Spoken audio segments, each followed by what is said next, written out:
How's everybody doing? Welcome back to Bengals Army. I got a couple good guests with me today. I got buddy Dale Altman from Bengals and Brews, and we got Anthony Cosenza from Orange and Black Insider and Cincy Jungle. How you guys doing? Doing good. I'm doing awesome. This is awesome. Anytime I get to come on a show and get to hang with my guy Dale too, I'm doing fantastic. And Hey, I gotta say, the Godfather, baby. I gotta publicly apologize on air to both of you because we were supposed to record at a certain time and I was the prima donna that made you guys move things around. So I publicly apologize to both of you. It's summertime. I don't have anything going on. Okay. Bored as can be. So Anthony, we definitely want to thank you, dude. I've been a long time listener. I know a lot of us Appreciate are. that. Definitely love your stuff and your positive attitude. You know, even when Bengals weren't doing that great, man, it was always fun to log in, listen to you talk some Bengals football and get your perspective and takes on it. So definitely love the positive attitude you bring to it. Dale, definitely appreciate you, man, stepping in for a couple of the guys. So you guys probably noticed Tony and Chris ain't with us today. They weren't able to log in. They had some prior obligations, but we got a couple good guests for you. Anthony, if you could give us a little history on your show on Cincy Jungle, how it started. It's been around for a while, so I'm interested to hear some stuff from that. I appreciate that. Yeah, I actually started just kind of doing some freelance writing at cincyjungle.com back in 2011. And if you remember, that was that off season was wacky because that was when Carson Palmer didn't want to play, and then there was the CBA lockout thing and all of that. And I was like, wow, is there anything even really to write about? And then, just kind of grew in that role a little bit, did some writing there. And then actually, you guys, I know Dale calls me the Godfather, but I always correct because there is a true Godfather, and that is Nick Suberling. He works now with Joe Goodberry, I believe on his show. And he had a show that was once called Who Day Weekly, and me and another guy, Mickey Menser, and Scott Mantel, and we used to chop it up on that show, and it was a great one for a few years. And then Nick kind of had transitioned into some soccer stuff, and I think moved on to some different stuff. And then I just kind of started this show, and I was doing it with another Scott at the time, and we started back in 2016, I think. And then just kind of been doing a lot of different things with it. I had got to speak to some cool guests and make some cool friendships from afar, like you gentlemen. And it's been a lot of fun, a labor of love at times, but it's been a lot of fun. Awesome. Yeah, we definitely love the show. And before I forget, Dale, we both got matching hats. I don't want to disrespect my barber for giving me that fresh fade today. So I will put it on here in a little bit. I'm getting it worked in a cup, so it's kind of sitting there getting that bend to it.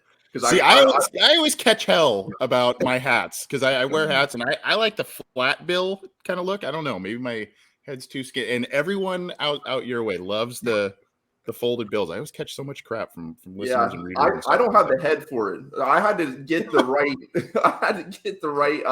You got one like this and you sent it back, right? Yeah.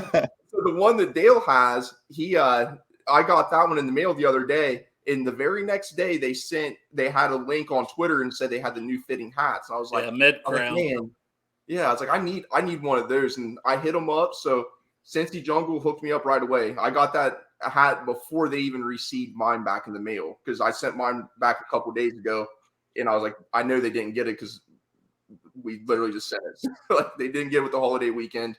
And I got that today. So those guys over there is awesome. I know Dale's got some cool stuff in the works with them. If you want to talk about it or if you don't, that's perfectly fine. Yeah, I don't know when you're going to release this, but it'll be, I don't know what the date is for next Thursday. I assume the 29th. It's the 22nd.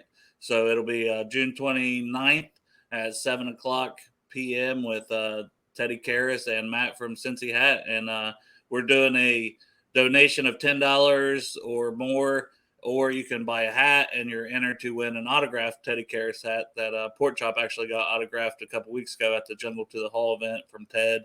So obviously we're just trying to help them raise extra money for the Village of Marici.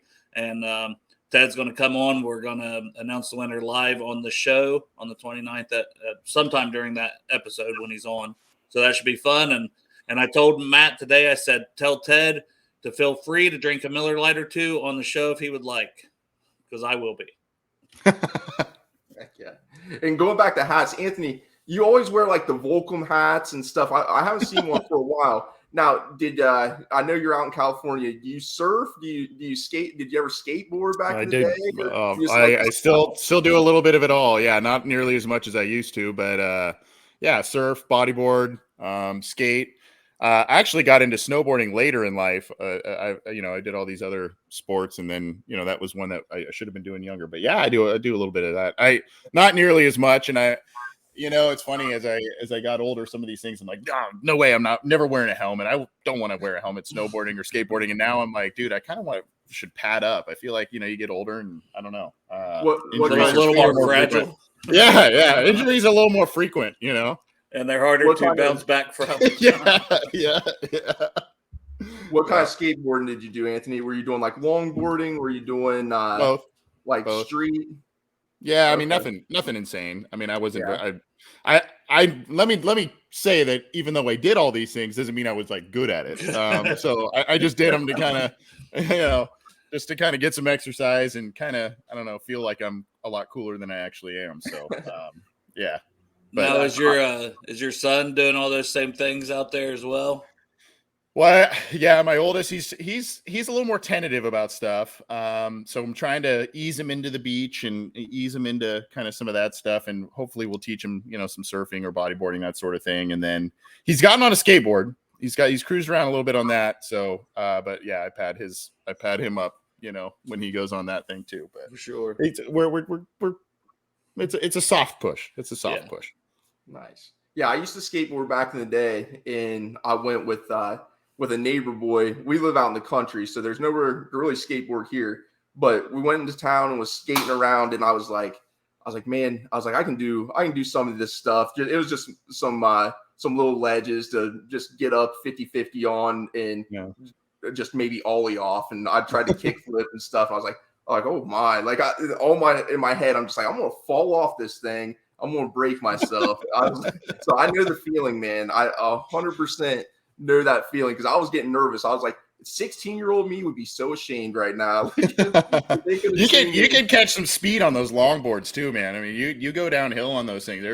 You can bomb a hill on those things. So it gets a little. I feel it gets a little like, whoa, this is a little.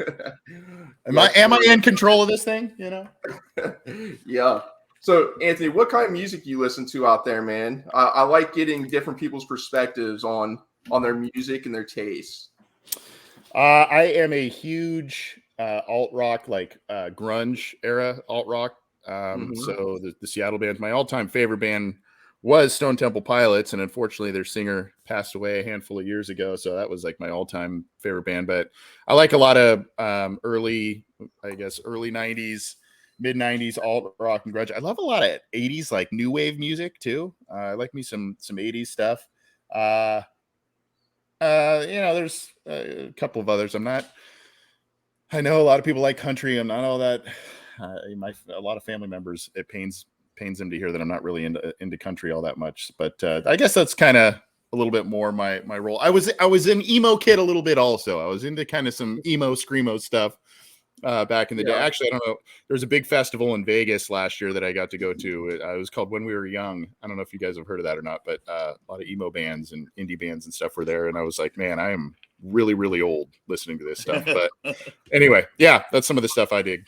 So Ohio's got Rock on the Range, and the first concert me and my wife went to was there was a bunch of people there, but they had Korn, 3 Days Grace, A Day to Remember, I think Stone Sour. There was a bunch of bands there. So we both, I like some of the rock. I like A Day to Remember a lot. They were super cool. I do like country. So I was gonna say, your country. A ton of people do. I will say I've been getting into like the Jelly Roll, and then that started to like now transition more to country.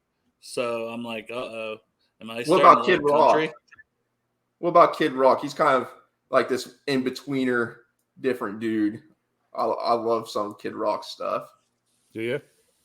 No. Like the old Sheryl Crow, like him and Sheryl Crow picture and stuff. That's a good song. Yeah, I mean, there's songs, I guess, Yeah. Everybody has some songs. Okay. So this is a fun one. If you had a superpower, what would your superpower be and why? I'll let you both answer this. This is just a fun one that we do at work all the time. You want to go first, AC, so I can think about it? I was hoping you would, but that's all right. I don't know, man. I mean, everybody says flight. I mean, that's, whatever. I almost, just because I do dig the ocean, I'm almost thinking like breathing underwater, being able to breathe underwater so you can kind of explore and swim around, and or like if I was to drown, that would be like my worst way possible to think of, to one of the worst way possible to die, just miserable. So I would probably, that might be something just off the top of my head. I mean, flying of course would be sweet, but I would say breathe underwater maybe. Is that weird? That's kind of weird. No, I think it's a good different answer. Like everybody always says the same, and I'm going to be boring. I'm not going to say flight, but I'll say like super speed, because I just like when I have something I want to get done, I just want to get it done as fast as possible. So to have that extra element would help do more things in a day's time, I reckon. Yeah. So. Yeah, I can do that. I would like to transport, I think. If I can, because then I could be like, man, I'm going on vacation. Boop, yeah. And not like teleport. Like teleport. Not drive. Yeah. That's a good one. Yeah. So Jamar Chase and Travis Kelce had some fun stuff. We'll start jumping into actual Bengals football and get out of this. So I don't like going back and forth with like different teams and like dogging them and stuff. I'm sure most of the time there's good people on both sides or whatever, but Travis Kelce kind of had some funny statements about Jamar and tried to put him in his place, but didn't really make sense because Jamar's lit him up a couple times. So do you guys have any takes on that? Have you seen the clip or the quote? I have definitely. I mean, it's just the shots continue to be fired back and forth, really since end of 21, right? I mean, there wasn't as much chatter at the end of 21 and after that AFC championship, but it was mostly last year. But I mean, it is just continuing on, and it seems like these teams are like grabbing every single soundbite, they're watching and hearing what each one of them. It seems to be a little bit. I mean, I know, I guess this is a Bengals show and I cover the Bengals and all. I guess I'm biased, but it seems to be that the Chiefs are way more reactionary to a lot of the quotes and stuff than Bengals players are. The Bengals players now they kind of had their fun with the Burrow head and all that kind of stuff. And that I wasn't a huge fan of that. I love the confidence and everything. I was not a real fan. I definitely wasn't a fan of the mayor thing last year. I was like, what are you doing? But it's playing into a narrative, I think the NFL is actually kind of loving it though. Because these are the two teams with two top quarterbacks. These games have been epic. And if this is kind of that Manning, Brady, Colts, Patriots type of thing that's blossoming, I think the NFL would for sure take that. And, I think that's what we're kind of seeing here. And on our show that we're going to record later tonight, we're going to talk a little bit about where this rivalry is in terms of like, is this now superseding some of the AFC North rivalries that the Bengals have, because this is getting crazy. I don't think it's there yet, but I don't know. It's getting heated. Yeah, and they're going to play again this year for sure during the regular season. And if they play again in the playoffs, then you do. And that's the thing. That's why I think the AFC North games are always so chippy, because you play those teams at least twice a year, if not sometimes 3 times when we're talking playoffs, especially like the Ravens last year. And we faced the Steelers in the playoffs. So, yeah, the more you play each other, the more chippy it gets, the more personal it seems to get. And Joe Burrow took the high road with, obviously, you got to get Pat Mahomes as the top quarterback. We all say this. I say the same thing. I feel like most Bengals fans say the same thing. Until somebody knocks him off of that perch, he's the number 1 quarterback in the NFL with, NFL MVPs, a Super Bowl MVP, 2 Super Bowl wins.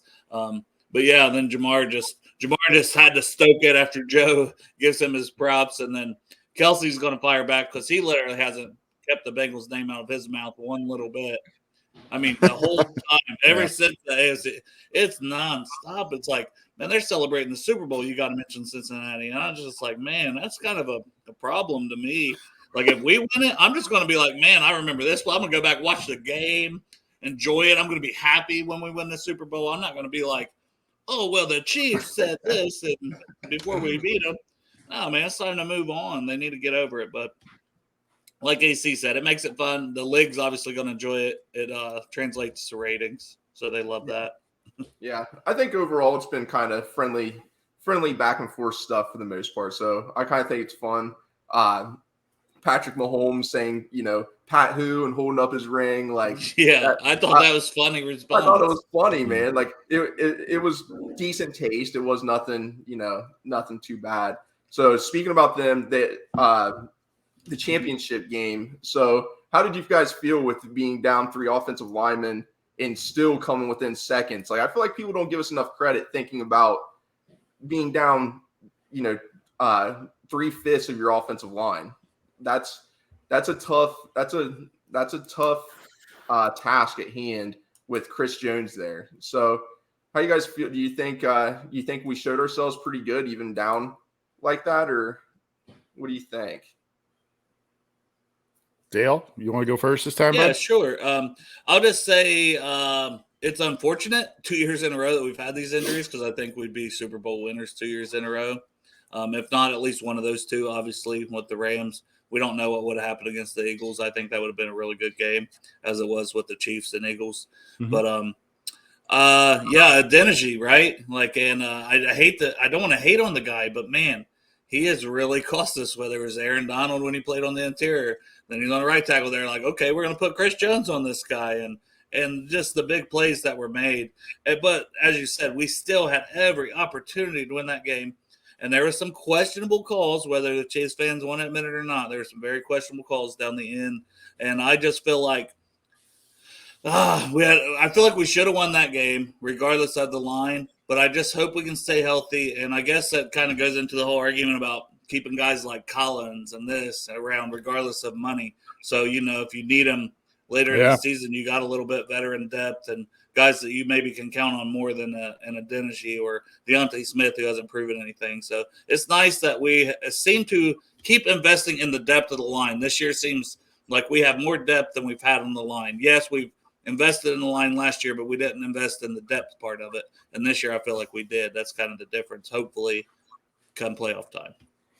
It's a bummer when, I don't like to single out certain players and stuff, but I mean, you're not wrong, Dale, because here's the thing with it is, when you have these replacement players come in, they aren't put in positions where you can kind of mask them or hide them a little bit, right? They're going up against an Aaron Donald. They're going up against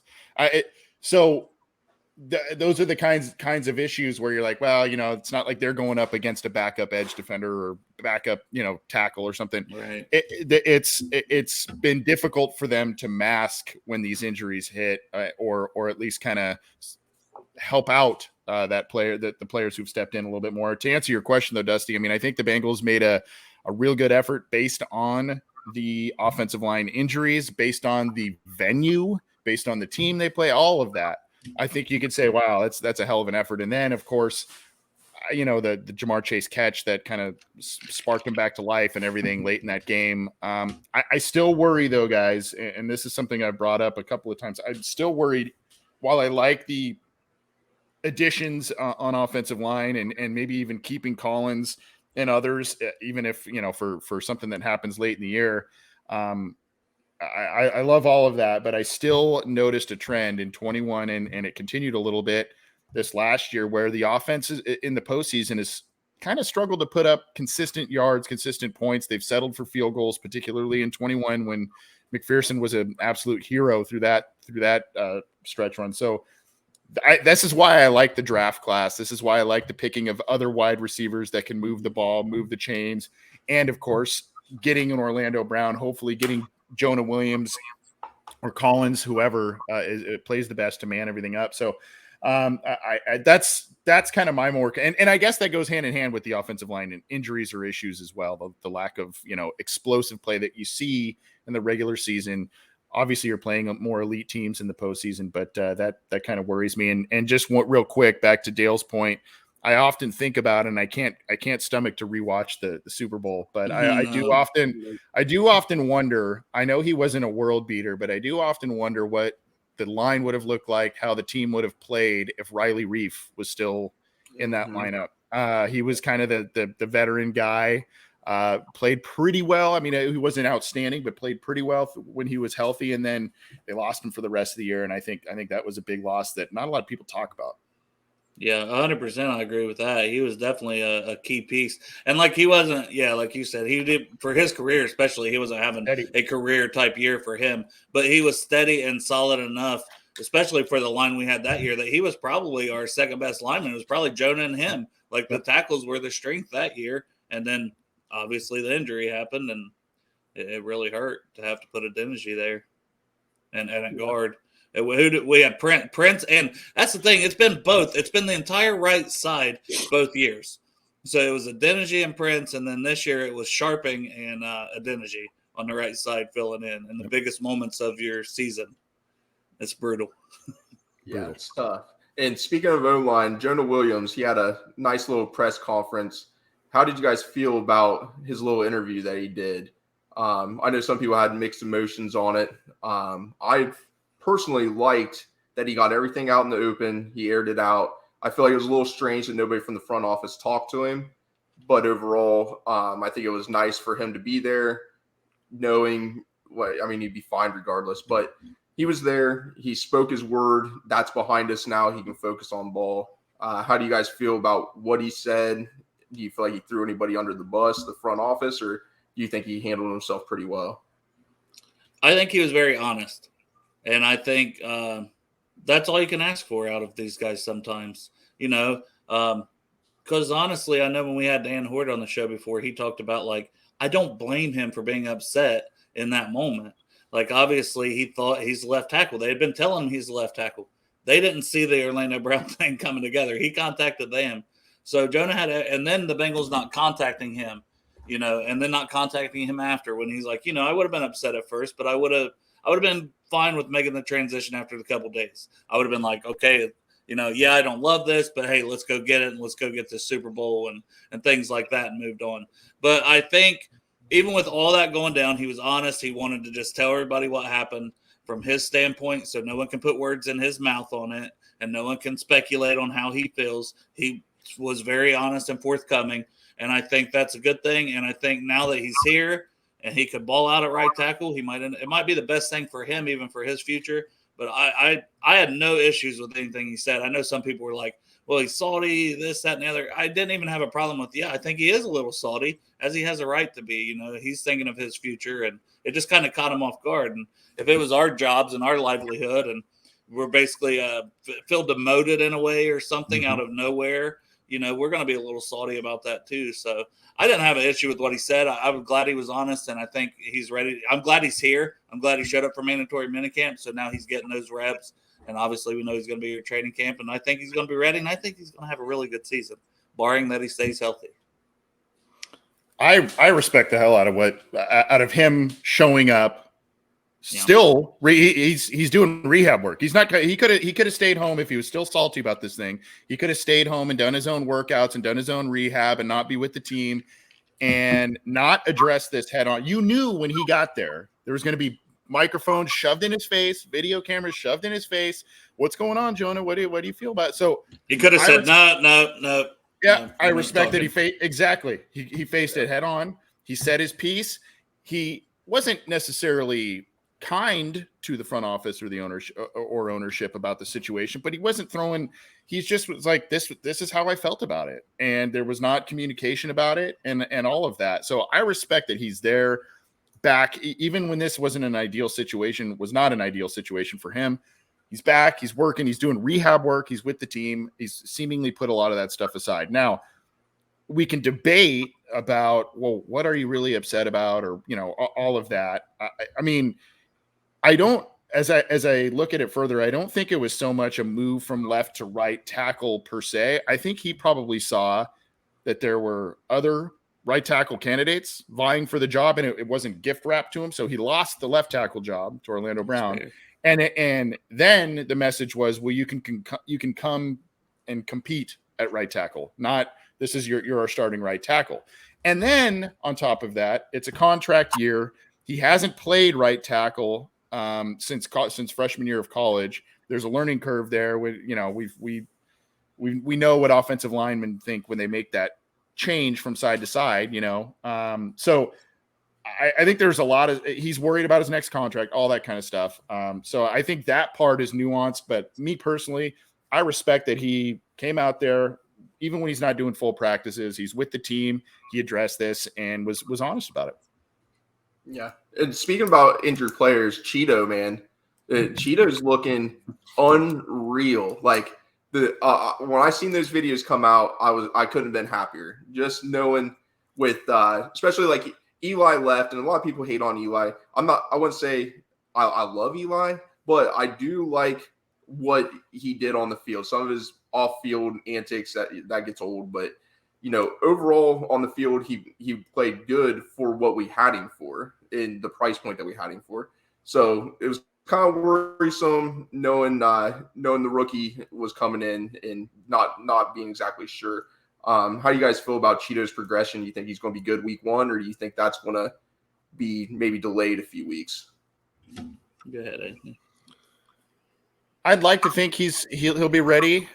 He still could be a candidate for PUP list, if there is a setback or if they just want to be super cautious about things. I mean, when he is healthy and when he's been on this team, it's amazing what Lou Anarumo and this team atmosphere has done because he was always a talented, athletic guy. But he really hit his stride here these last couple of years, and he was playing, top 10, top 15 corner in the league, kind of ball. Now it's not, the big pick sixes and, 7 interceptions a year, that sort of thing, but it's a ton of pass deflections. It's, stick to you like glue. And it's just really, really solid cornerback play. And the Bengals, they missed that down the stretch last year.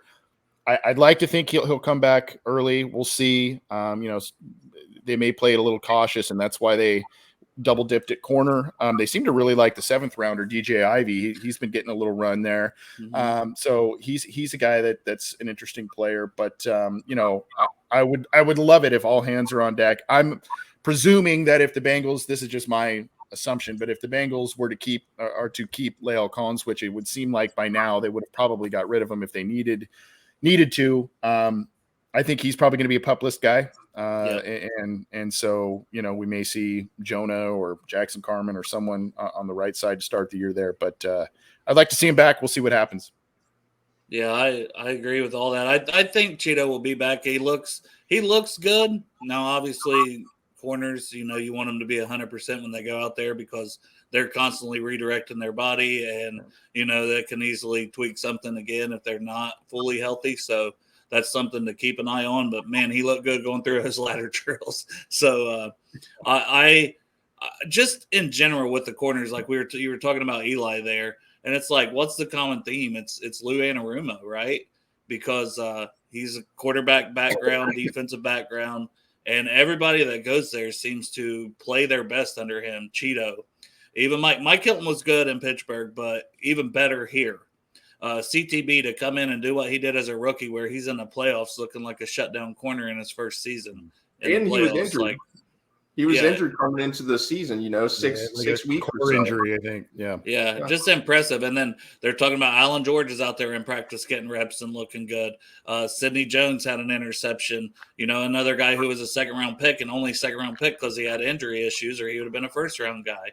So I think as long as this cornerback room with Lou, I feel like that. I feel very comfortable with that room, and especially like you said, then you add in DJ Turner, you add in DJ Ivey, who they're seemed very high on. Cheeto went out of his way to mention him when he was asked about DJ Turner. He was like, well, both of them. He was like, DJ Ivey, he's mentioning him.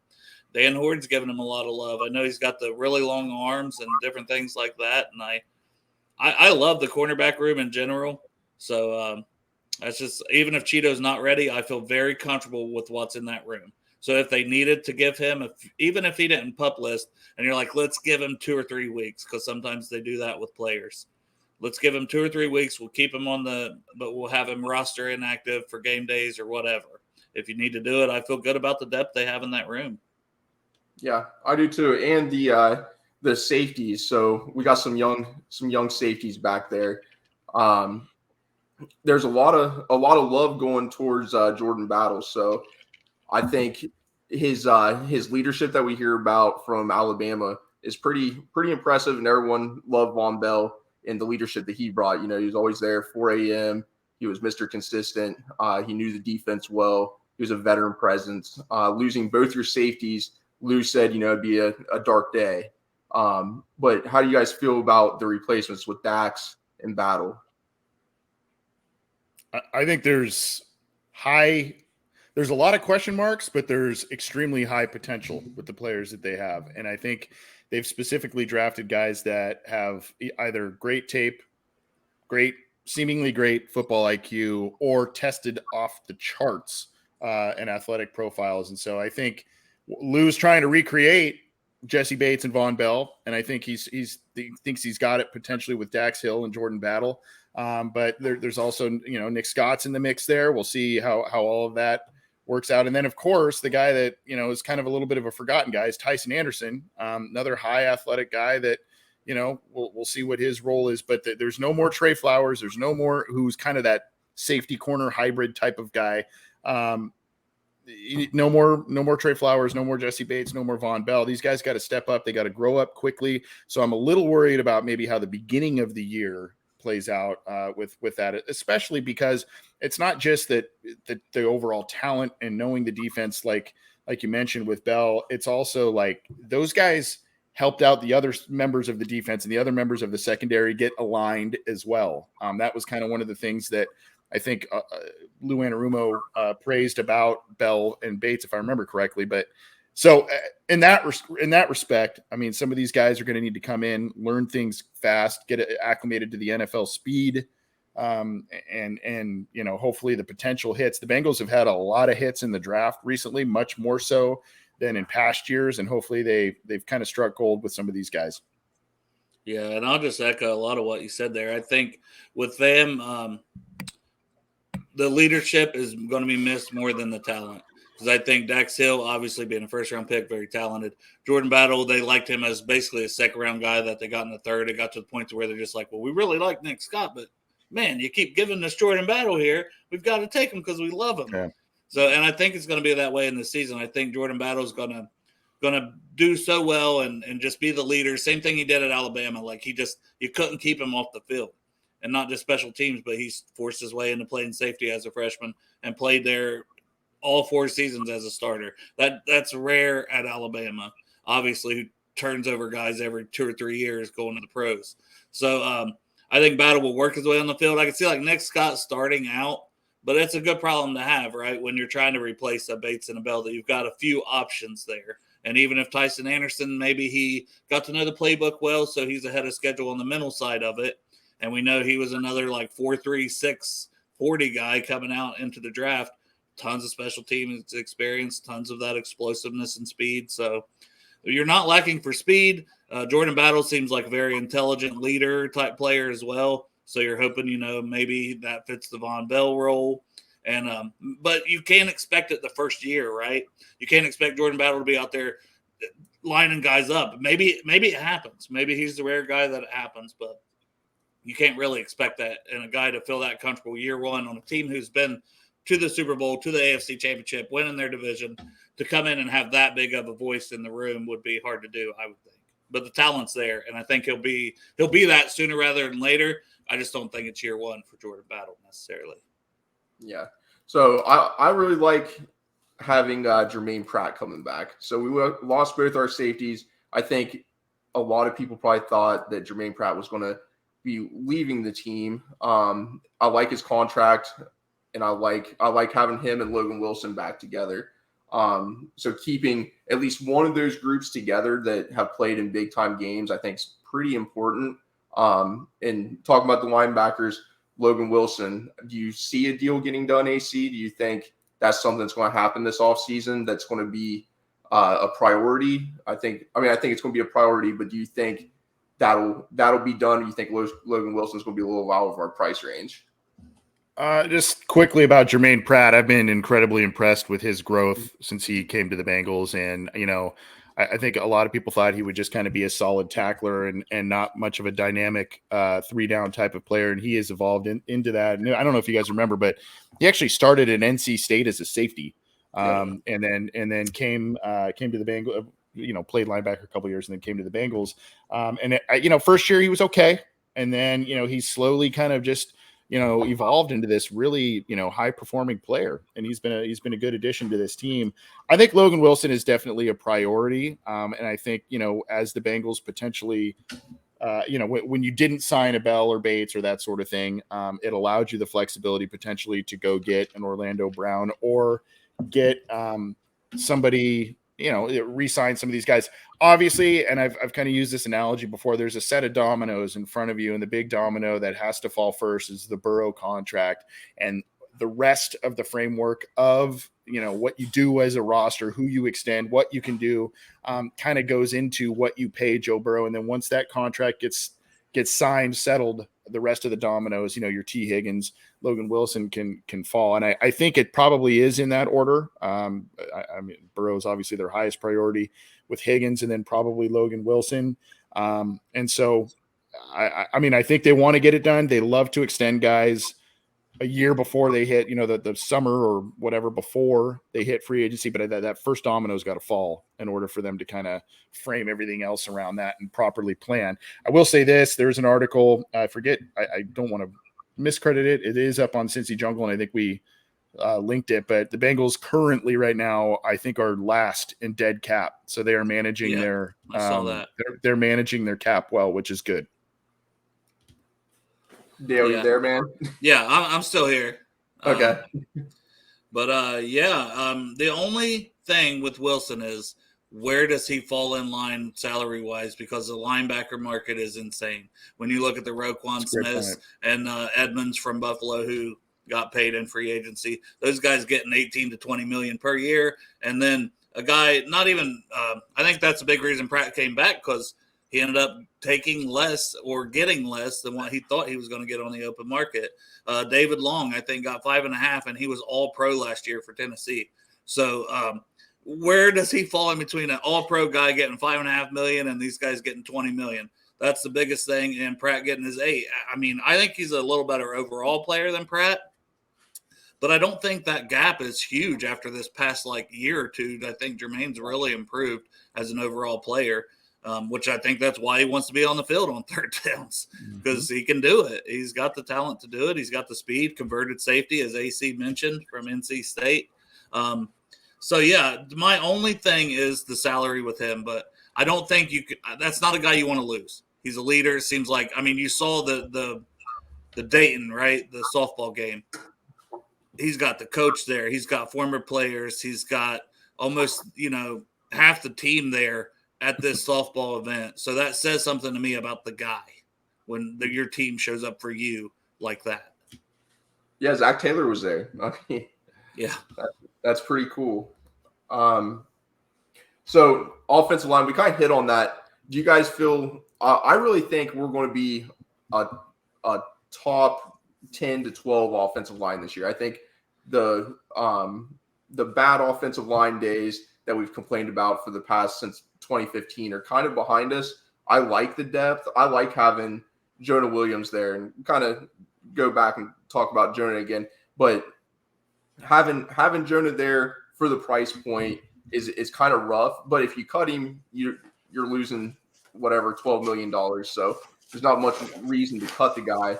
And then plus the LC, you give him time to come back. So even if Jonah Williams plays out of this world and he stays healthy and he gets to the playoffs and we have an injury that happens just like years prior, now we have more depth, we have experienced depth, we have starter level talent on the bench ready to go.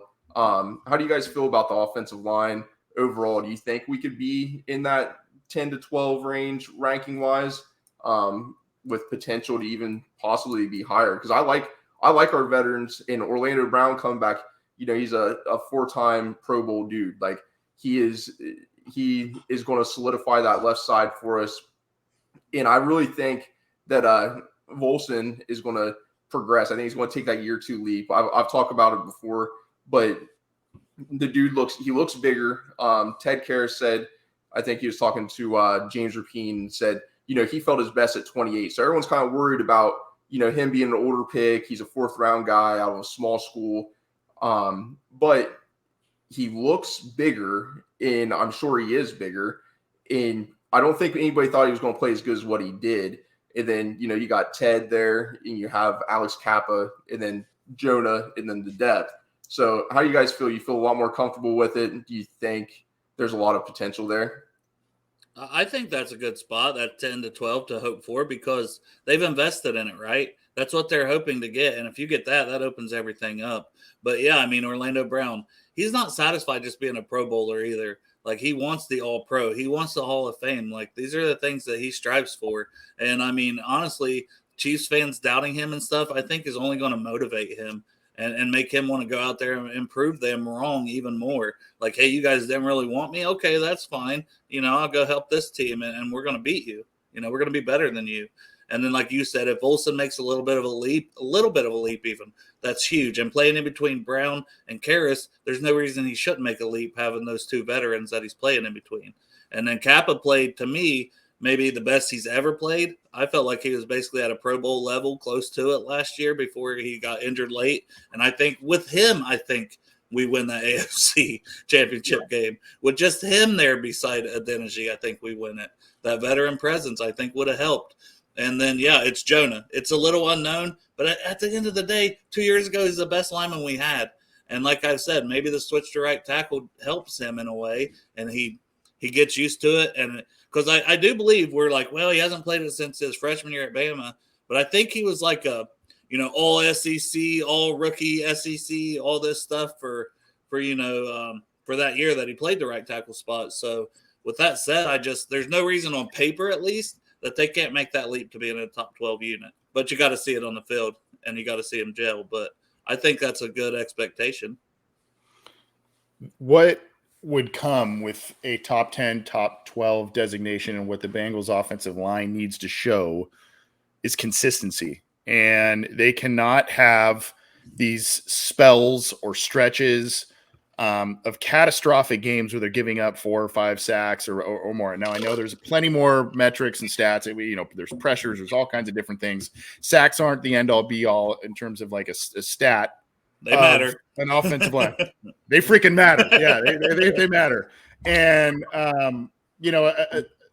aside from that, it's also they need to find some steadiness and consistency in the run game. And I know we're not talking about running back, but I am very interested to see how the carry and touch split goes at running back this year, and who can find the running room more consistently, who can get the big plays more consistently behind the offensive line. I am very encouraged by what I see, the acquisitions they have made, OBJ being one. And, you have Teddy K saying that, they're light years ahead of where they were last year because they know each other. They've played with each other now for a full season. That is huge. You can't really coach that in terms of experience playing together, learning how your line mates play next to you, all of that. So I'm very encouraged. Got to see it to believe it. And for me, I mean, they could be a top 5 unit if you want, whatever number it is, as long as the consistency is there.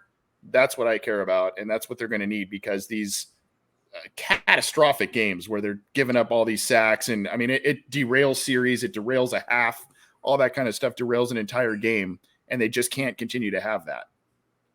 Yeah, I 100% agree with you. And I guess that's what I'm talking about, like an average line, like that 10 to 12. I'm talking about that consistency as well. Yeah. In not having, I guess you put it in a lot better words, AC, than I did. But Patsy always does, Dusty. No. That's why he's the Godfather, man. I'm just spouting nonsense over here. So we kind of talked about the rookie right there. We talked about Chase Brown. Anthony, what was your favorite pick of the draft? Because I talked to Dale offline about this a lot. Last year we liked George Karlaftis. Me and him both was kind of talking, was like, man, this is our dude for a while. You always got to bring this up too, don't you? Side note, I talked to him at the draft. He was the funniest, coolest guy, just the most cool, really cool guy. And when I talked to him the day before, and then as he was there, I'm like, oh my gosh, let's get this guy. This guy. And I know. Yeah, that was my dream scenario right there. I really liked the dude. I know Dale did too. But this year we had Miles Murphy fall, and Miles Murphy was a guy I was really high on. in a lot of people, I think there was mixed emotions throughout the fan base. We won tight ends and stuff. I guess, were you on the tight end train, or can you understand getting, because we didn't have many sacks this year. We had, I think it was around 30 sacks, which, it isn't going to cut it. We had a lot of pressures, but it's going to keep our guys fresh. If we can keep Sam fresh, we can keep Trey fresher. Those guys don't like to come off the field as it is. And I think it was DJ Reader that kind of hit on that. But if we can keep this line fresh, in Joseph Osai year after year, he's progressed, but he's been nicked up. He's had different injuries. So keeping him to where third downs, we can get a lot of pressure, a lot of sacks. I really like that idea. That was what I wanted, and it happened. So I was pretty pumped about it. I know a lot of the fan base was kind of like Michael or Mayer's there. I still blame Tyler Eifert for that, to be honest, because Tyler Eifert started tweeting out the Go Irish stuff and this, that, and the other as the picks approach. And I just think that's what people started to expect at some point was Mayer, and that's why it felt like a letdown. And I know Greg and Cap and those guys that were at the draft thing, it's the buzz in that room too at the watch party at the stadium was Michael Mayer being the local kid. So it seemed a little deflated, they said also, when it was like Murphy. But pick-wise, wow, what a great pick, right? And then in hindsight, especially, you're like, man, if we can just sack Mahomes at the end of a game, like, holy crap, get him on the ground, it could be the difference in the game. And like you said, or that's Hubbard and Hendrickson not playing near as much during the season, so they're fresher in the playoffs, and you don't have Henderson coming off the sideline like he's dying, like we've seen these last couple of years. Yeah, he has looked gassed. Just give him a little more rest can make a big difference. But overall pick, you mentioned Chase Brown. I think that was my favorite value-wise that I've said before. So then, so AC, just I guess also your thoughts then with the D-line and your favorite pick. Yeah, but I mean, the old motto or old adage rings true, right? Protect the quarterback, rush the quarterback, right? I mean, you can never have enough good pass rushers. We were excited about Joseph Osai as a rookie, flashed in a preseason game, and lo and behold, the guy's gone for the year because he got injured in that preseason game. And then, ultimately your pass rush kind of gets hurt. You saw the Larry Ogunjobi effect and what happened to that defensive line when he went down. So the more able pass rushers you can get them. Now I was more thinking corner at that point for that first round pick. And I selfishly was like, give me Joey Porter Jr. just for the whole Steelers. Yeah. I remember you saying that. Yeah, that's right. But so I was a little, well, that was your pick when you come on our draft special. You picked I did. So you were I did. I know. And so back up. I also was a fan of the top tight ends. There's a couple later that I liked. I mean, Kincaid was my guy, and he wasn't available when the Bengals were picking. So, I mean, I liked Mayer. I didn't like him as much as Kincaid. I watched a lot of Dalton Kincaid here in the West Coast, and I just freaking love that guy. There are a couple of different routes. I like the Murphy pick overall. I think it makes a lot of sense. I think it makes the team better. I still go back. I said a little earlier in the show, I really like the wide receiver picks. And I like the wide receiver picks because not only are they, one guy is, the savvy route runner, good hands, tough as nails, all that kind of stuff. And the other guy is Yeshiva's high upside, incredible speed, still good hands, kind of a diamond in the rough or whatever, They're saying he's ahead, like the wide receiver coach saying he's ahead of where they thought they would be. And I'm like, wow, we didn't expect that. That would just be another added bonus. And if we're talking postseason run again, what did I say earlier? The Bengals have kind of struggled putting up touchdowns and sustaining drives and doing things, being consistent on offense in the postseason. And those two guys help you out. In that regard, they'll extend drives. They will potentially give you a big play here or there. So, I mean, I really like the draft class as a whole, but I just like the thinking of taking the wide receivers and saying, we've already got a top heavy stacked room, a wide receiver room. Let's just keep adding to it. Yeah. When you have a quarterback like Joe too, it was the same thing when we had Palmer. It's like you wanted them to keep investing in that receiver room. It helps. Like it just keeps things going. And like we lost Tyler Boyd in that AFC Championship game. Imagine if we could have had a Charlie Jones to step in as well. Like I just feel like they were very smart with their draft picks for planning for not only the whole season and the future, but also for like, if it comes down to that game against the Chiefs again, and kind of how that played out. This piece. We've got these pieces now for depth. I love what you said about the Carson Palmer era. I mean, I'm sure you guys remember, but they were like 5 receivers deep through the mid 2000s. It was Chad, it was Hoosh, it was Slim, it was Kelly Kevin Washington. Walter, Kelly Washington. Yeah, I mean, the squirrel, love the squirrel. But those 5 guys, I mean, they and guess what? With a good quarterback, he gets them the ball. They make plays. Guys are going to be open, and that's why I go back to loving those wide receiver picks. Maybe I just love the skill positions too much, but no, I think they're good picks. Dusty, you mind if I ask one thing where we talked D-line there with Murphy? It got me thinking because we had Game on 513 on our show, which, man, that guy's awesome, by the way. He's really good. He brings the energy too. So if anybody wants to ever have him on their show, he's really good. I gotta give him his credit. But he was talking about, I didn't know this. He was saying Zach Carter's like 310 right now. And he says typically that's not a 3-tech for us is not playing at that weight. But we don't really have anybody else there, so he's basically gonna have to play at that weight, right? Like, I just kind of want to get your thoughts on that because I didn't know he was at 310. I feel like last year he was at 290 or 295 or something like that. So he's up to 310, which could be a good thing. But how's that work with him playing 3-tech and pass rush, which we need a little more behind BJ Hill? Dale, AC, 1 second. I shit you not. I just wrote down. I hand punch everything. If we were talking defensive line, I literally just wrote down Zach Carter question mark. We're on the same page. And guess what? I'm talking about him on my show tonight too. So that's 20 pounds of muscle is the report. I think it was from Paul Danner Jr. of The Athletic. 20 pounds of muscle. He was playing at 290. Here's the thing. He's kind of, if I remember correctly, he's taller. So they kind of did some edge stuff with him last year. He was inside a little bit. He flashed later in the year, had a couple, I think, nice run stops and a couple of different plays where you go, okay, there it is. To your point, Dale, it's kind of a necessity. And I think, either he saw it or the coaches are saying, this is where we got to play it. You bring in Murphy, right? You bring in Basham, right? Edge guys. You Osai, you're envisioning a big role there. What's going to happen with Cam Sample? He's primarily an edge guy. So they're probably saying, look, the original design was going to be 3-tech with this guy. It was going to be clay to mold. We kind of did a couple of different things with him last year, but now this is what we want him to do. And he's playing at 310, bulked up with, kind of with the height. But to your point too, they've had, the Larry Ogunjobis, the Geno Atkins, those types of guys that are around 300, a little bit lower center of gravity, that sort of thing. I'm interested to see how it works out. But, you see and read these types of things, and I know it's kind of goes with the offseason hype stuff. But when you hear a young player do this sort of thing, you're like, good. I mean, what? Yeah, really. I mean, I don't. Regardless of position, it's going to be good for him, I think. Like, and he played a lot of end at Florida. Like coming out, that was the thing. Like.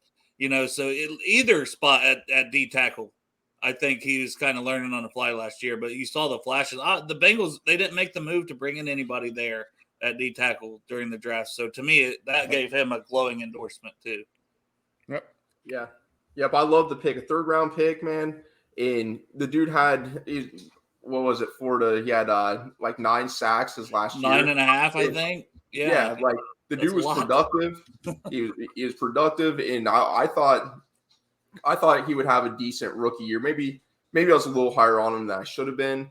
But our D line's pretty stout. I mean, we're top 5 in paid players for that D line. So it's pretty expensive, and you're going to keep those guys on the field as much as you can.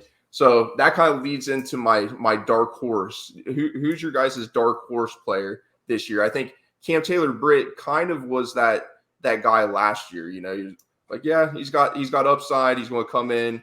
And I think he outperformed what some of us thought. He was kind of my dark horse. Then he got injured, was kind of forgot about the first 6 weeks. So do you guys have a dark horse candidate? Because mine would be Zach Carter. It can be rookies or anybody we've brought in.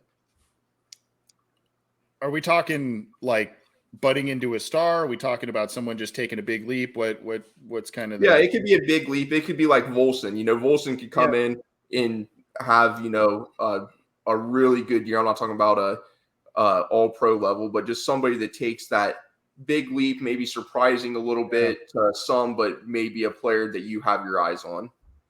We kind of do a similar offseason list on our show where we call it like the potential breakout players. And of course, breakout is like a subjective term, right? It's like, breakout, do you become a Pro Bowler? Do you become a backup? Yeah. And on it, actually, a couple of names you mentioned, and spoiler alert, that the defensive lineman we were just talking about may or may not be on tonight's episode in that regard. But sorry about that. No, it's all good. There was a couple others. Volson was a guy I listed in recent weeks, but there's one that I said a couple of weeks ago that, and I could be way off on this, especially since we've talked about Chase Brown and everything, but I see Travion Williams carving out a nice role for this team, whether it's a third down spell back, special teams, probably kick returner. We're not getting a lot of insight on what's happening with Chris Evans. We had a lot of hopes for him and flashed as a rookie and all this kind of stuff. And then a couple of little injuries, and I don't know if he's not grasping things or what's going on there. That was another one. Game On said that there's rumblings that he's having like his best start to a camp. Good. Where he kind of lined up in wrong places and pissed them off the coaches, and that he's doing better. So I don't know where he heard that from, but okay. But for Williams, I know he's going to be kind of probably third in line for, carries and all that sort of thing. But even if he's kind of that guy that, occasional goal line carry, couple of catches, he's shown the ability to do a lot of different things for this team, return kicks and have a couple of nice pops there. So that's just a guy I think it might be a small step in the grand scheme of things forward, but I think it's going to be a guy where you go, hey, this turned into a nice little player for this offense, particularly when you've got Joe Burrow who disperses the ball all over the place. Yeah, I think that's a very good choice, and we already mentioned Zach Carter, so that's always the easiest one, I feel like.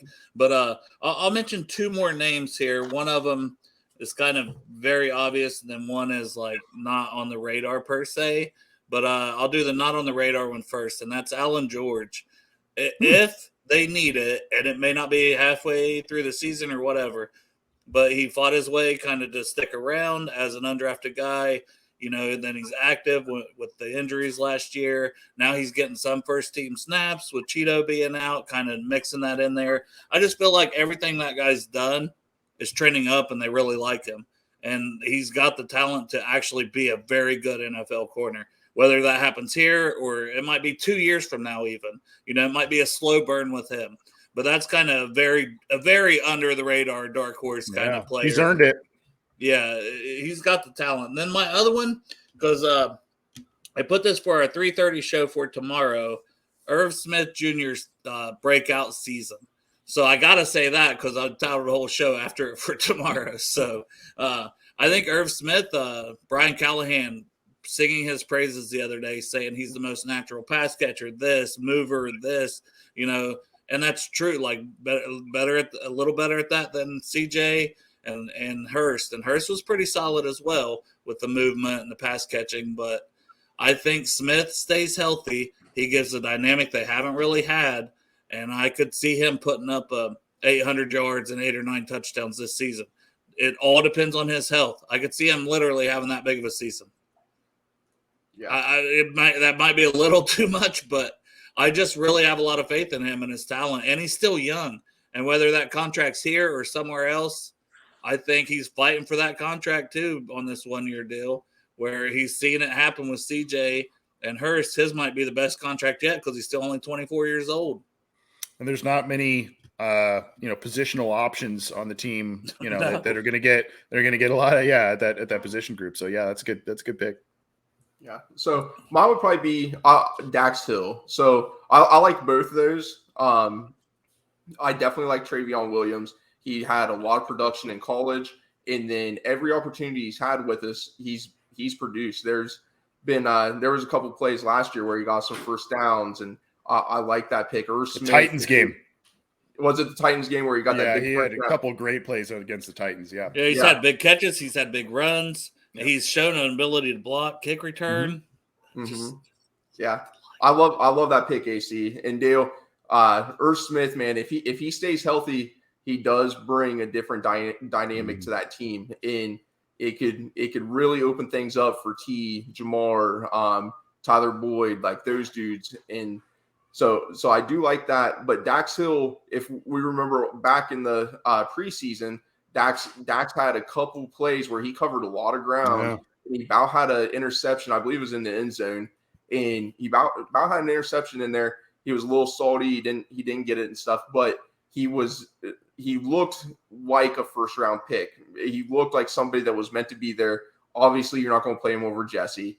And Von Bell, they have a chemistry. But that's where he was playing during that preseason. I think a lot of people forget that. You know, it feels like his most natural. We're like, yeah, he can move around, but it feels like his most natural position.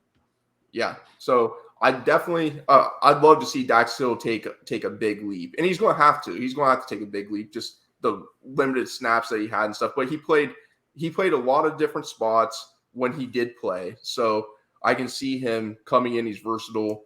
Like we previously stated before, we got Lou, who defensive backs, he works his magic on them. Be a lot of fun. I got maybe one or two more questions. I don't know how much time you got, AC. I know you said you got a show. I'm good. No, it's not till later. I'm good. Okay. So we did. Nobody wants to hear me talk anyway, so we're good. Oh, that's a lie, man. Look at that's a lie, man. So if you guys could have a beer with one player, I think I know who Dale's going to choose, but it might happen. Yeah, it could. Who would you guys have a beer with on the team, or maybe not beer, just go out, get lunch, and just kind of BS with some guys. Who would you choose if you had to choose one on the current roster? Well, I'll just say, since I won't say Teddy because that might, won't be out, but virtually might have a beer with him. I'll say Joe Burrow just because you'd never get a chance to do anything with Burrow. He's so private. Yeah. So I feel like let's go to his private club and get in that private door that Gary Owens always talked about. Burrow's got that door that no one knows about when he's in Vegas. You might have some crackers and cupcakes or something for you. Oh, yeah. Whatever. You can take me to a UFC fight, There you go. That's a good question. That's a good question. Someone asked me this at once, and I think I had said Ted Karras, so I don't want to repeat that. And obviously, you're gonna get that opportunity soon, Dale, which is awesome. But I will say that oh man, it's a tough one. I'm gonna go. I think you could go out and have some fun with Jamar Chase. I was thinking that because he talks a lot too. Yeah, he would tell you some stories. Smiles a lot. He's outgoing. He's fun. He's younger, so he'll make you got to be on your game, like stay out late or whatever. Yeah. So I'll say him. I'll tell you this. One guy I would love, and he's not with us anymore, unfortunately. One guy that's associated with the Bengals that I would have loved to have had a beer with was Sam Weish, or get the opportunity to interview him. I sometimes stumble across old interviews with him or old press conferences where he's lighting up Jerry Glanville or something. That was his favorite. And I was like, this guy was just the coolest. He was the coolest. And that was one on, an interview bucket list thing that's never going to happen, unfortunately. But that was a guy that if I could sit, I didn't even have to be a beer. I mean, I'd just sit down and just talk and laugh with a guy. Yeah, that's a guy I always wanted to chat with. I'll toss another one who was here a couple of years ago. Quentin Spain seems like a fun guy to party with. Yeah, that's a good one. Yeah.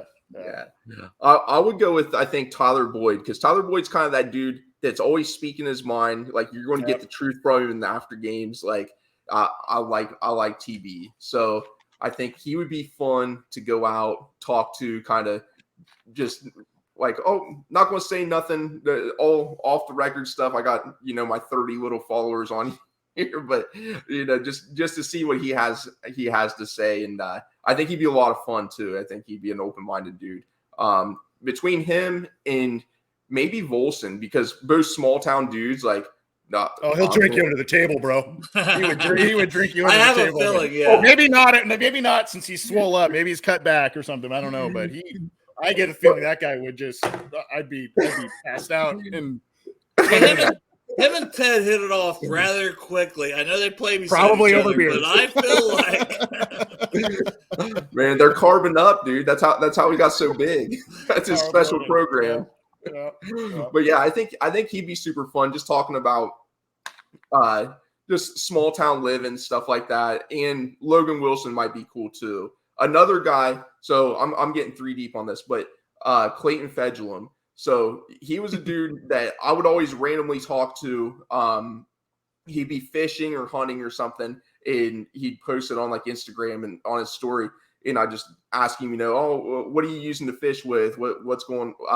What were you hunting for? Whatever, And he would always talk back to me. We'd have a little small town talk. So I feel like we'd have a lot of fun going out somewhere, have a beer, and talk about hunting and fishing. you got to have another one. Then you got to be Eifert, a former player. Eifert would have to be fun for you too.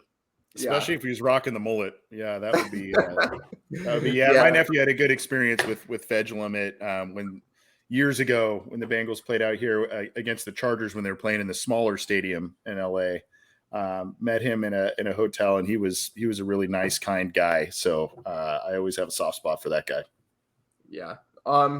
If this is kind of my last question here, if you guys could bring one player back, and I've asked this one a few times. We had Mon from Bengals Pulse on last week, and we had Zim Hude, which I know AC you're pretty familiar with. So we asked him what player you could bring back from just any time frame through the Bengals for this team. You can do offense and defense. Just who you think would be the best fit and fit the biggest need.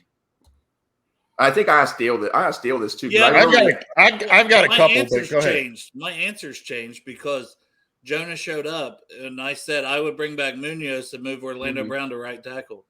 Yeah, but I think just piss off every tackle. Piss off all the tackles. Yeah, I said, can I just get them to Dale do what I want? If I can make him do what I want, I'm like, he's like, if I can make him do what I want. You're like, what do you mean? I'm like, well, I'm not trying to piss him off, but if I can make the move without pissing anyone off, that would be the move. I think it would be Gino though now because I put Gino in there and have BJ Hill backing him up. That's who I said was Gino. Yeah, and I still stick to Gino. I'm gonna go. There's like 2 or 3 names that I'm thinking of. So James Brooks is one. I think James Brooks and the dynamics that he would bring with Joe Burrow as your quarterback. Oh my God. And then same team, same era. Rodney Holman at tight end. That guy was a beast. Very, very good player. And then, you could go like Max Montoya, either Ken Riley or Parrish. I mean, you're pretty good at corner, but Brooks kind of to me stands out just as like, man, that would be just a fun do-it-all weapon to have in this offense. And how do you guard him, Chase, Higgins, Irv Smith? I mean, how do you do it? I don't know how. I wouldn't know how to do it, but those are a couple names. And Gio's not on his level, but Gio would be another fun one to have for his blocking. And also, he's like he's a dollar store version of James Brooks. No knock on Gio. James Brooks is just that great. Yeah. I love Gio. Gio would have been a lot of fun. James Brooks would be a lot of fun to see. Trumpy be a cool one if we're talking tight end. But that's everything I have. If you guys have any questions or anything you want to talk about, we're an hour and 10 minutes in almost. Oh, that's great. AC was great and beautiful as always. Yeah, I love chopping it up with Dale. Dale's my dude. I love that guy. Dusty, thank you for your service too, my man, to this country. Yeah. Appreciate you, and appreciate the invite to come on to the show. This is really cool. I appreciate it. Yeah, definitely. So thanks to Dale, always being available, man. All the advice you gave me. A little shout out to AC was I messaged him before the show started, just like Mon. I talked to Mon from Bengals Pulse. Both the guys messaged me back and said, hey, if you need any help, and AC said, I don't know if you got everything set up, if you're good to go, but if you need anything, just let me know. And I really appreciate that. Anytime. That means a lot. And I've been a longtime listener of you, and definitely listened to Dale from the start. So appreciate you guys both. If you don't know where to follow him at, if you want to plug your stuff, AC, for the people to know. The Orange and Black Insider is a podcast that's on Cincy Jungle, along with a couple of others, including Bengal Jim's and Matt Minnick's show that he does there, as well as 3 and Out. And then cincyjungle.com is where you can get your reading on with news, opinions, analysis, all that good stuff. Read on. And I have been blessed enough to do some collab work with this guy too between our shows. He has a really fun, awesome show. Great guests, great guys associated with that. So definitely, if you check out our show, you got to go check out Dale's. And hey, if you check out Dale's, go check out ours too. Yep. Please and thank you. Bengals and Brews, at Bengals Brews on Twitter, and find us on YouTube, TikTok, Instagram, Facebook. We're all over. Worldwide, right, baby. If you guys heard somebody stepping around, Totally not worldwide, but it sounded good. Come here, Daisy. So here's Is it a doggo? Yeah, she's the one that was making all the noise. Come here. I didn't hear anything. Yeah, I didn't hear it either. Oh, she's not going to jump up on me, but she's kept prancing around back behind me. She's always up my butt. That's Daisy, right? Come here. Daisy, right? That's it. Yeah. Oh, Daisy girl. Oh, yeah. Hey, Daisy. That dog is up my butt 24/7. I'm like, man, I should have let her outside for a little bit because I figured you heard her paw prints on the hardwood, but no, I didn't hear it at all. All right, all good. Once again, thank you both, Anthony, Dale. You both know you're always welcome on the show. Would love to have you guys. Thanks, whenever you get an opportunity and want to talk some ball. We'd definitely be more than willing to have you guys. So we'll cut this out. I'll send a hooday, and thanks again.